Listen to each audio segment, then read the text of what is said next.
kegagalan dalam mengerjakan kegiatan usaha, pertama yang harus kita lakukan itu SDM. Kenapa harus SDM? Bayangkan oleh kita, tapi ada pekerja yang biasa tapi loyal. Kalau saya harus memilih, ya mungkin saya akan memilih orang yang biasa, tapi saya akan berusaha untuk mendidik, berusaha untuk melatih, karena saya tahu potensi yang ada dalam orang itu besar. Kemudian dia punya modal loyal. Jadi saya tentu akan memilih orang seperti begitu. Tapi idealnya kan manajer perusahaan memasukkan karyawan-karyawan tanpa proses seleksi. Karena unsur keluarga, karena unsur kedekatan.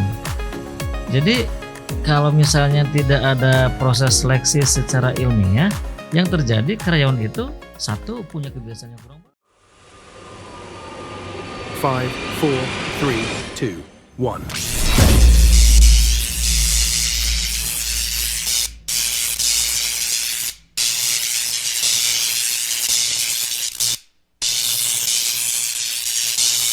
Elko Entrepreneurship, solusi bisnis UMKM.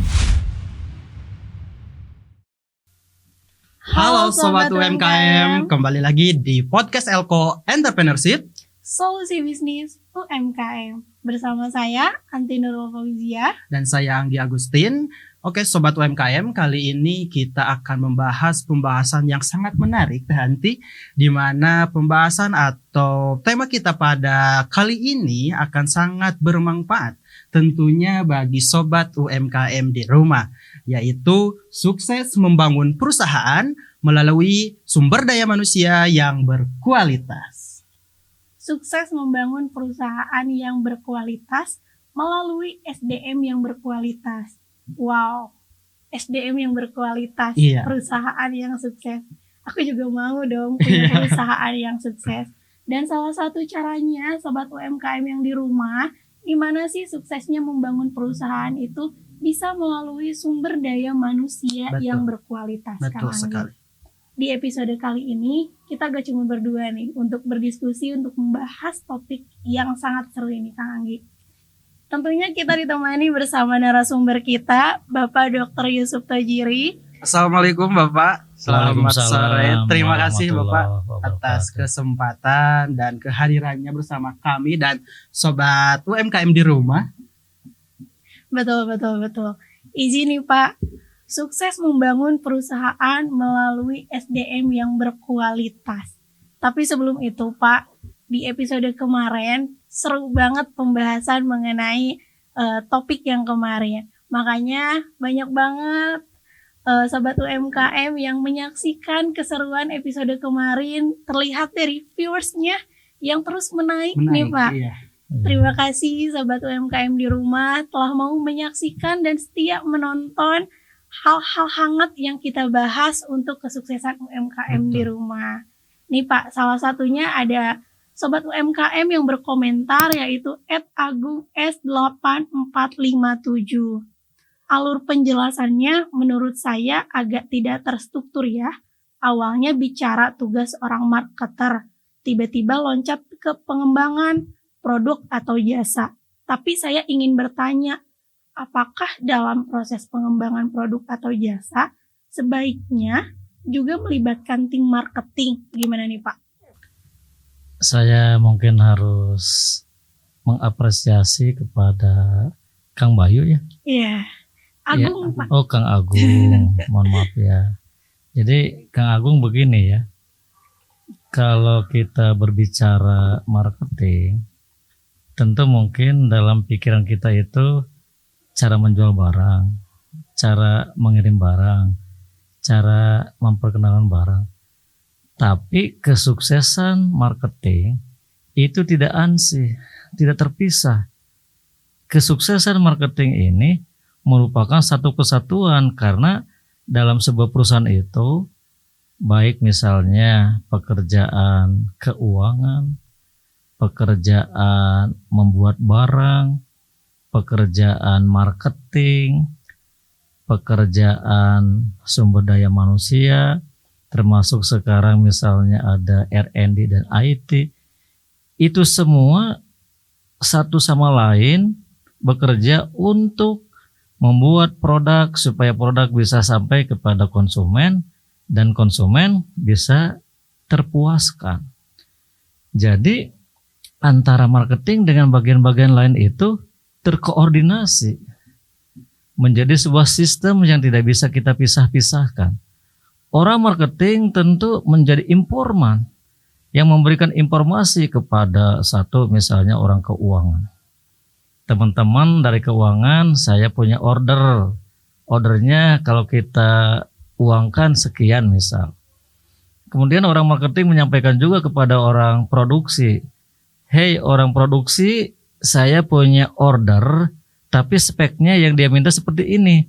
Jadi orang produksi itu membuat barang tidak boleh menyimpang dari informasi yang orang marketing sampaikan.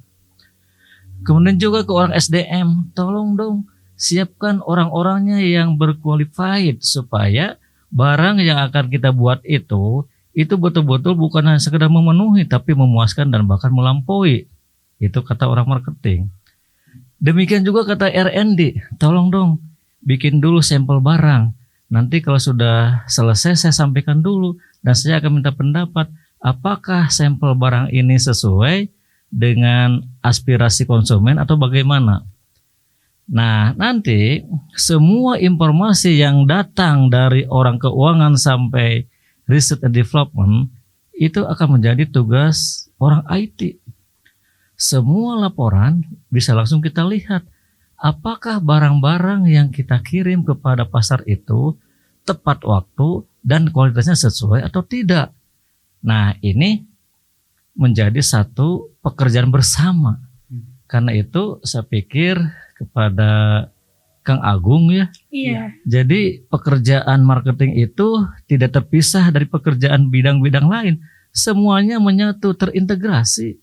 Karena itu merupakan bagian dari kegiatan usaha. Itu mungkin Kang Agung mudah-mudahan puas ya. Dan selalu setia bersama Elko Entrepreneurship Channel.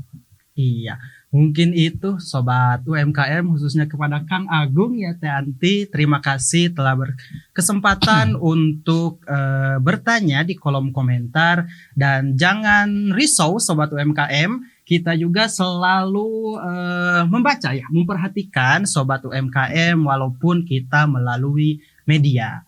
Nah, kita kembali ke pembahasan atau tema yang diambil ya Pak mengenai sumber daya manusia, mungkin supaya pembahasan kita lebih terarah. Jadi para sobat UMKM di rumah akan merasa pembahasan kali ini ke sini nih. Boleh dijelaskan terlebih dahulu Pak, apa sih manajemen sumber daya manusia itu? Ya, terima kasih ya Anggi Anti yang sudah semangat dan setia untuk bersama kami. Insya Allah kami akan coba paparkan tentang secara umum manajemen sumber daya manusia.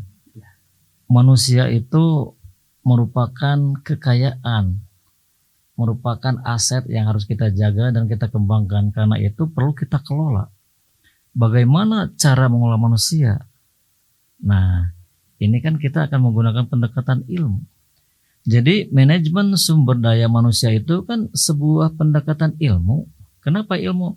Karena ketika mengolah orang-orang itu atau ketika mengolah manusia itu, manajemen menggunakan teori-teori. Teori mengembangkan sumber daya manusia supaya sumber daya manusia itu punya kinerja tinggi. Teorinya apa saja? Banyak, silakan misalnya baca teori-teori untuk mengembangkan kemampuan sumber daya manusia atau karyawan-karyawan yang kita miliki. Bisa misalnya kita mengacu kepada teori lama, zamannya Taylor ya, sampai sekarang misalnya zamannya Peter Drucker, silakan baca. Banyak sekali teori-teori bagaimana cara mengolah sumber daya manusia. Intinya mereka semua punya kompetensi sehingga mereka semua menjadi produktif. Kemudian juga manajemen sumber daya manusia itu selain menggunakan tangan teori, juga menggunakan tangan seni. Apa itu seni? Seni itu kita harus banyak mempraktekkan ilmu yang sudah karyawan kita miliki. Jadi kita dorong mereka itu supaya banyak berlatih. Kalau banyak berlatih, tentu dia juga akan terampil. Jadi tidak cukup dengan ilmu, tapi juga dengan pengalaman, dengan banyak praktek. Jadi dengan demikian, kalau misalnya mengelola orang tanpa memisahkan antara pendekatan secara ilmu, pendekatan secara seni, barangkali sumber daya manusia yang unggul yang kita harapkan itu susah kita capai. Jadi sobat UMKM, sekalipun usaha yang kita miliki itu belum besar, biasakan kita harus bisa mengelola, termasuk menjaga SDM, supaya SDM yang sudah terampil, yang sudah mahir, itu tidak migrasi kepada pesaing kita. Nah, ini pentingnya pendekatan MSDM, atau kita harus bisa mengolah sumber daya manusia, termasuk di dalamnya itu harus bisa menjaga. Nah, itu mungkin gambaran umum tentang MSDM. Sebetulnya kalau kita membahas MSDM secara tuntas, waduh, waktunya tidak akan cukup nih, Anggi gitu. Tapi paling tidak secara garis besar seperti itu.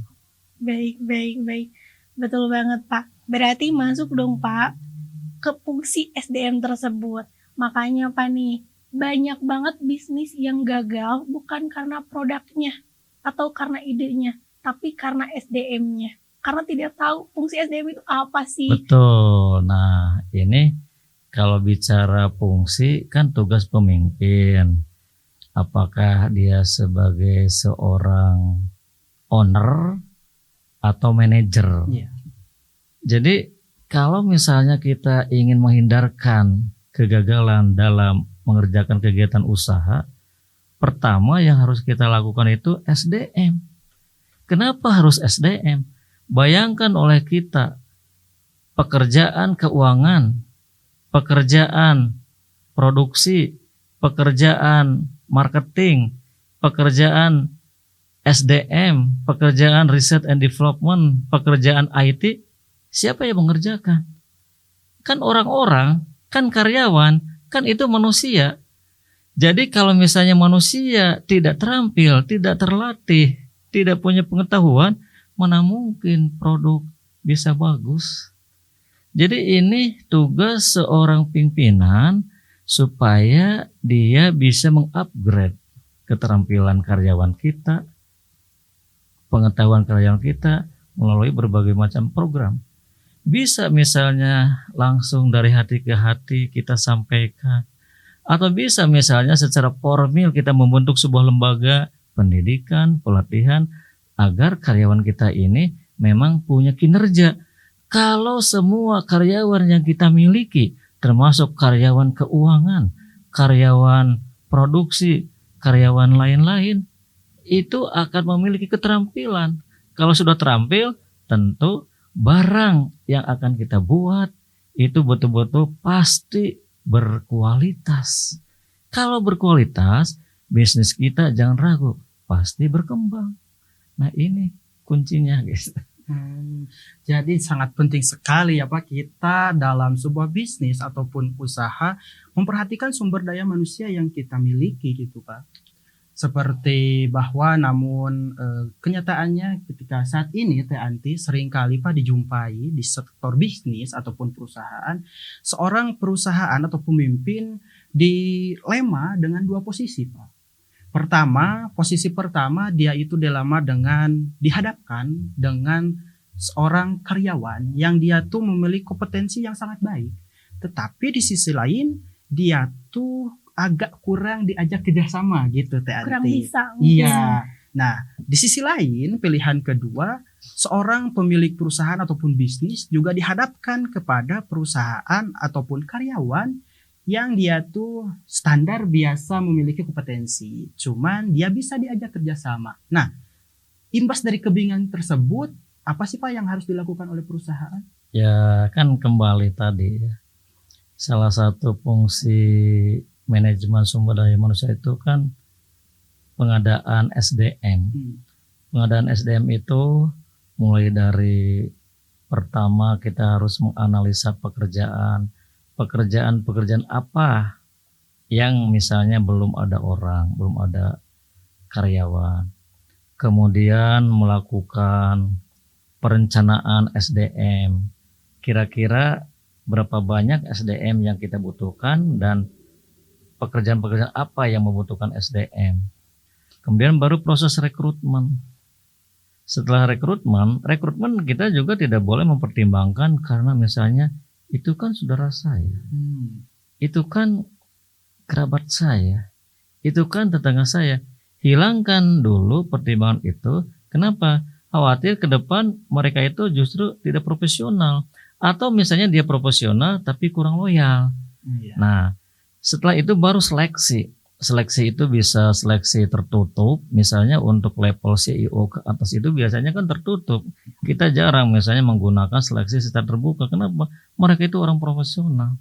Mereka itu orang yang memang gajinya wah besar sekali karena sudah memiliki kemampuan sebagai CEO. Nah, dalam proses seleksi ini memang sekali lagi kita harus hati-hati. Kenapa? Misalnya kita akan mempertimbangkan seperti kata Mick Gregor. Apakah orang ini masuk kategori kelompok X atau Y? Kenapa? Karena kalau kelompok X itu biasanya kan dia bekerja karena unsur keterpaksaan. Jadi harus kita arahkan, harus kita support.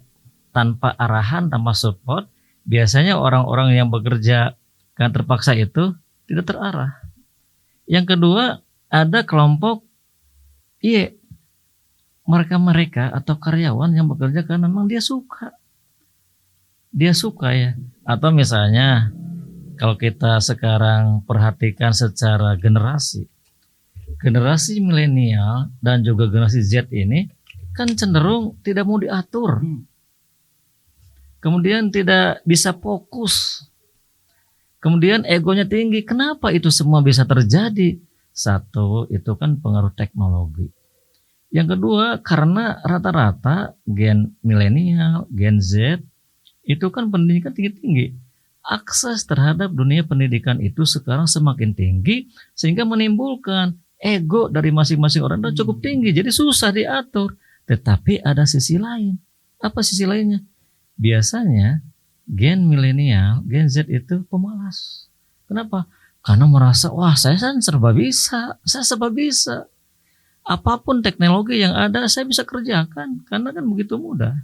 Nah, ketika kita menjumpai orang-orang seperti begini, kembali ini menjadi bahan pertimbangan seorang manajer untuk melakukan seleksi. Itu ya. Jadi kalau saya harus memilih apakah karyawan dengan keterampilan yang sangat tinggi tapi tidak bisa bekerja sama, buat apa? Karena pekerjaan dalam perusahaan itu bukan satu. Karena pekerjaan dalam perusahaan itu terintegrasi. Jadi semuanya harus berpikir bagaimana setiap karyawan bekerja itu bahu-membahu untuk mencapai satu tujuan. Apa tujuannya? Profitabilitas perusahaan kita dapatkan ketika konsumen merasa puas dengan barang kita. Kan itu endingnya. Tapi ada pekerja yang biasa tapi loyal.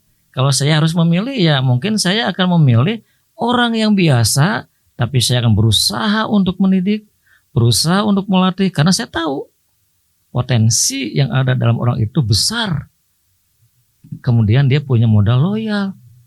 Jadi saya tentu akan memilih orang seperti begitu. Tapi idealnya kan ya punya keterampilan ya loyal. Tapi kan susah ya. Betul. Kalau misalnya faktanya seperti begitu, sebaiknya saya akan mengutamakan orang-orang yang kemampuannya sederhana, tapi saya upgrade dengan metode pendidikan dan pelatihan.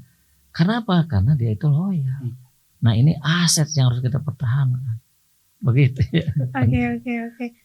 Berbicara mengenai mempertahankan nih Pak, gimana sih Pak caranya supaya teman-teman atau sobat UMKM ini bisa mempertahankan karyawan-karyawannya ini yang udah loyal udah, berkualitas udah, karena adanya pelatihan dan lain sebagainya. Secara tidak langsung kan harus dipertahankan Pak. Iya. Gimana nih caranya? Jadi begini ya, ini buat Anggi biar tahu dan mungkin juga belajar. Dulu kan kita pernah belajar teori kebutuhan dari Maslow. Iya. Iya. Itu akan menjadi motivasi. Salah satunya itu, setiap orang butuh untuk dihargai. Betul. Ini kan kebutuhan. Jadi kalau kebutuhan itu sesuatu yang mendasar, apabila tidak dipenuhi, maka orang-orang itu akan berontak. Jadi kalau misalnya orang-orang yang sudah kita latih, orang-orang yang sudah kita didik, kemudian tidak pernah kita hargai, pasti mereka protes. Kenapa misalnya perusahaan memperlakukan sama antara saya yang punya kompetensi dengan orang-orang yang mungkin saja biasa? Protes. Oleh karena itu, untuk memelihara SDM, kita juga harus cerdas memberikan penghargaan kepada SDM. Yang kedua, barangkali kita juga harus merintis, mempromosikan karyawan itu untuk menduduki jabatan-jabatan strategis. Kita harus rel. Tidak boleh misalnya karena pertimbangan lain. Jadi kita memandang karyawan itu harus realistis. Kalau misalnya karyawan-karyawan yang sudah berprestasi, kita jaga dengan cara hargai. Hargai dengan misalnya nilai-nilai humanistis, kita ramah, kita ajak apa. Yang kedua ya kita juga perhatikan ada kompensasi yang mungkin harus kita lebihkan daripada kompensasi kepada karyawan biasa. Ini salah satu bentuk menjaga agar karyawan-karyawan yang sudah punya kompeten tidak akan terpikir untuk migrasi kepada perusahaan lain. Nah begitu. Oke Pak. Berarti yang aku tadi coba tanggap ya Pak ya. Yang pertama mengenai kebutuhan pribadi mereka. Iya. Dan yang kedua kenyamanan mereka di perusahaan. Iya. Nah setelah kita punya tim yang hebat, sudah kita pertahankan, sudah kita berikan kompensasi kenyamanan lingkungan dan kebutuhan atau yang lebih kita kenal sebagai balance antara kehidupan dan dunia kerja. Iya. Nah Pak, tips yang harus dilakukan untuk mengubah karyawan tersebut menjadi sebuah aset yang sangat berharga di perusahaan. Ya sebetulnya tipnya itu ya sama aja ya, tergantung dari kebijakan pimpinan. Apakah owner atau manajer untuk menjaga, memelihara karyawan. Jadi kalau misalnya kita menjaga, berarti kita itu harus juga sanggup untuk memelihara karyawan. Memelihara karyawan itu kan ya sama artinya dengan memelihara orang. Karena karyawan itu juga orang. Jadi penuhi segala kebutuhan orang itu kalau memang kontribusi dia itu besar kepada kita. Jadi kita harus berani. Jadi bukan hanya sekedar gaji dalam bentuk finansial, tapi juga ada kompensasi yang berbentuk non finansial. Itu juga harus kita berikan. Kenapa? Karena itu kan hak dia. Kontribusi karyawan yang sudah begitu banyak kepada perusahaan, kita juga harus memperlakukan karyawan itu dengan bagaimana dia memperlakukan perusahaan. Semangat, kita juga semangat untuk memberikan penghargaan. Kita juga semangat untuk membantu mempromosikan jabatan.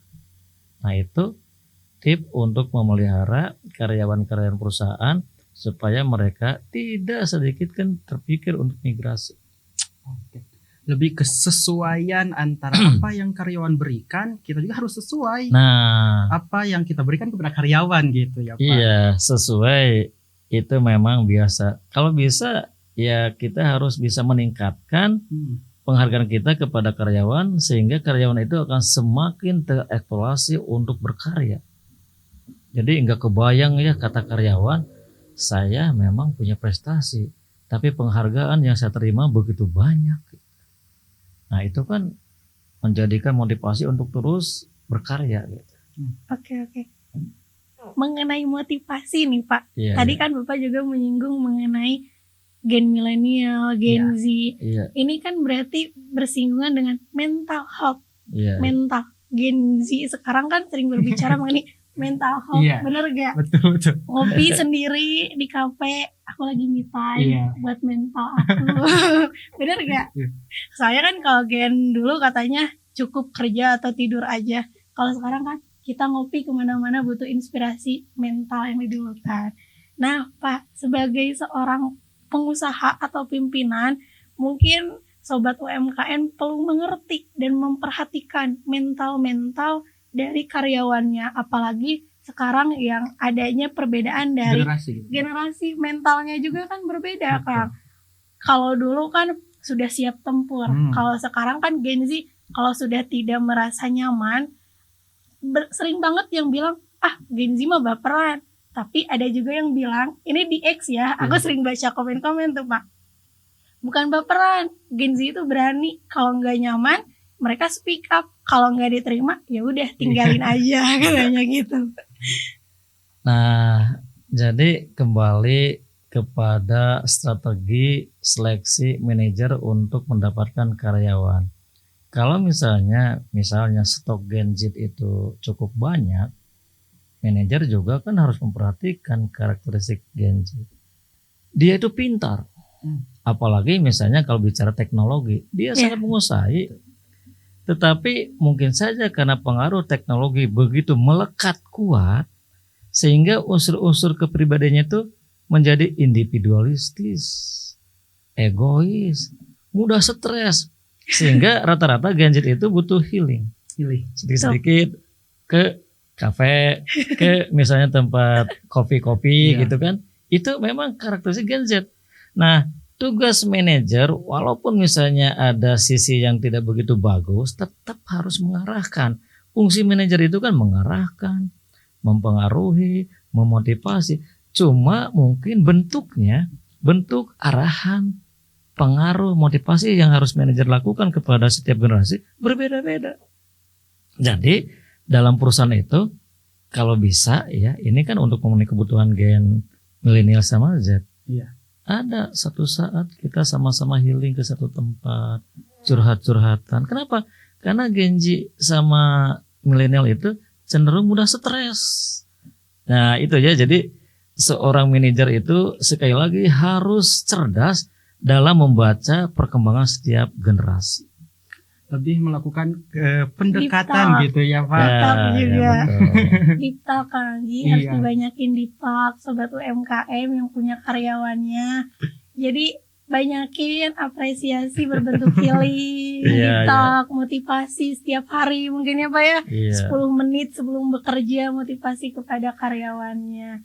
Baik, yang terakhir nih Pak, pesan untuk para UMKM atau sobat UMKM di rumah dalam menjalankan bisnisnya dalam penempatan SDM di perusahaannya. Ya, terima kasih. Saya ingin sedikit mengungkap fenomena pada tahun 1900-an. Tahun itu sebelum perubahan revolusi industri ya. Pada tahun itu karyawan-karyawan itu ternyata memang tidak efisien atau tidak produktif. Kenapa? Ini kuncinya kata Tyler dalam menyeleksi karyawan. Jadi pada saat itu manajer-manajer perusahaan memasukkan karyawan-karyawan tanpa proses seleksi. Karena unsur keluarga, karena unsur kedekatan. Jadi kalau misalnya tidak ada proses seleksi secara ilmiah, yang terjadi karyawan itu satu punya kebiasaan yang kurang bagus. Dia selalu menganggap gampang terhadap pekerjaan. Nah, akibat dia menganggap gampang terhadap pekerjaan, muncul kebiasaan baru. Suka menunda-nunda pekerjaan, akhirnya pekerjaan itu diselesaikan dalam waktu yang lama. Atau cek bahasa orang mah, nah berdilambat-lambat. Nah ini juga barangkali terjadi pada kelompok UMKM zaman modern. Jadi saya mungkin akan memberikan tip kepada teman-teman UMKM, ketika merekrut karyawan tetap kita harus fair. Jangan mempertimbangkan lain-lain kecuali dia memang kompetensi dan dia punya modal misalnya kerja keras, punya modal loyalitas.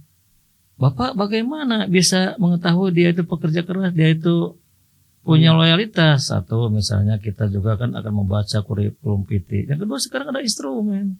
Instrumen untuk melihat mental seseorang. Jadi ketika memilih karyawan itu, paling tidak talenta kita itu sebagai pengusaha harus benar-benar mencorong, melihat supaya paling tidak tahu arah orang ini kemana. Nah itu ya, supaya sekali lagi produksi yang kita lakukan tidak banyak pemborosan. Oke. Baik, baik. Jadi kan biasanya Sobat UMKM, aku juga mengerti Sobat UMKM ini ingin memberikan peluang kerja atau loker lah istilahnya untuk keluarganya atau tetangganya. Tapi tidak bisa asal-asalan, Kang Betul. Anggi. Seperti yang tadi disampaikan oleh Pak Dr. Yusuf, beliau menyampaikan bahwa ada step by step-nya. Betul. Karena sebuah perusahaan didirikan pasti dengan tujuan ingin sukses perusahaannya. Maka kita juga harus mempertimbangkan apa saja yang penting dan diperlukan oleh sebuah perusahaan. Iya. Baik. Oke Bapak, terima kasih banyak. Ternyata sangat menarik dan sangat seru sekali ya pembahasan Iya, kita iya. pada sore hari ini Teh Anti. Dan mungkin akan sangat bermanfaat bagi teman-teman sobat-sobat UMKM di rumah yang sekarang sedang membangun sebuah perusahaan ataupun bisnis. Baik, Sobat UMKM di rumah, kami harap episode kali ini sangat-sangat bermanfaat untuk Sobat UMKM di rumah dan bisa membuat sukses membangun perusahaan para Sobat UMKM melalui sumber daya manusia yang berkualitas. Sampai jumpa di episode berikutnya dan ingat, sumber daya manusia adalah aset terpenting dalam sebuah perusahaan. Serta satu lagi Teh Anti, Apa? jangan lupa tekan lonceng notifikasi dan subscribe channel Elko Entrepreneurship. Dan jangan lupa teman-teman, bila teman-teman yang memiliki pertanyaan ataupun apa sih hal yang harus kita bahas di sini, jangan lupa isi di kolom komentar. Baik, Sampai jumpa. Sobat UMKM. Terima kasih banyak Bapak Dr. Yusuf atas ketersediaannya. Sama-sama. Wah,